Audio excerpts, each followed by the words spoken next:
NTV News। शिया उलमा council अल्लामा साजिद नकवी जी क़यादत में मज़बूत ऐं मुनज़्ज़म आहे। जॾहिं त आज़ादारी असांजो आइनी हक़ आहे, असांखे आज़ादारी खां केर बि रोके नथो सघे। जेकॾहिं आज़ादारीअ में रंडकूं विधियूं वयूं त शिया उलमा काउंसिल भरपूर जदोजहद कंदी। अहिड़ो इज़हार मक़सूद रिंद में शिया उलमा सिंध जे सदर अल्लामा सैयद असद इक़बाल सईदी कयो। नया पाकिस्तान, पुराना पाकिस्तान सिर्फ नारे की हद तक नहीं होना चाहिए, उसके हकाइक देखने चाहिए। हमने बहुत पुराने पाकिस्तान देखे हैं और अब हम बुढ़ापे की तरफ। ज़रूरी है कि अगर नारा खूबसूरत हो, उस नारे की खूबसूरती के साथ जो है हकाइक भी आने चाहिए, ताकि नया नारा जो है बहुत मुक़द्दस नारा है, रियासत मदीना का नारा है।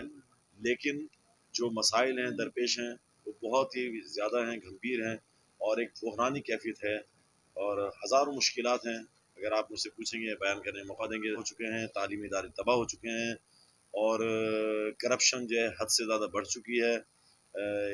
किसी न किसी उन्वान से रियासत मदीना का उन्वान देकर उसको नए पाकिस्तान का रुख देना, मैं समझता हूँ उन हक़ाइक़ के मुताबिक नहीं है जो होने चाहिए थे। मक़सूद रिंद जे समाजी अगवान ज़वार मोहम्मद परियल रिंद जी रहाइशगाह ते ज़वार नज़ीर अहमद रिंद जी वरसी दौरान मीडिया सां ॻाल्हाईंदे कयो। हिन चयो त वफ़ाक़ी हुकूमत महांगाईअ ते कंट्रोल करण में नाकाम थी वई आहे। हुकूमत खे घुर्जे त अवाम खे रिलीफ ॾिए। उन मौक़े ते शिया उलमा काउंसिल जा अगवान मोहम्मद सालिह शर, ज़वार गुलाम अब्बास रिंद, मौलवी मदद अली रिंद, ज़वार इमदाद अली रिंद ऐं समाजी अगवान ज़वार मोहम्मद परियल रिंद समेत वॾे अंग में कारकुन मौजूद हुआ।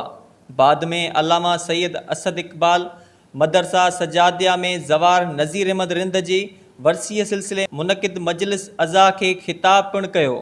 जॾहिं त शिया उलमा काउंसिल जे अगवाननि ज़िला सांगड़ जे सदर मोहम्मद सालिह शर, नायब सदर ज़वार गुलाम अब्बास रिंद, तालका शेदादपुर जे सदर ज़वार इमदाद अली रिंद, मौलवी मदद अली रिंद, साईं बश्क रिंद, ज़वार एजाज़ रिंद, ज़वार इनायत अली रिंद ऐं ॿियनि संदसि शानदार आजिया कई ऐं गुलनि जी वरखा कई हुई।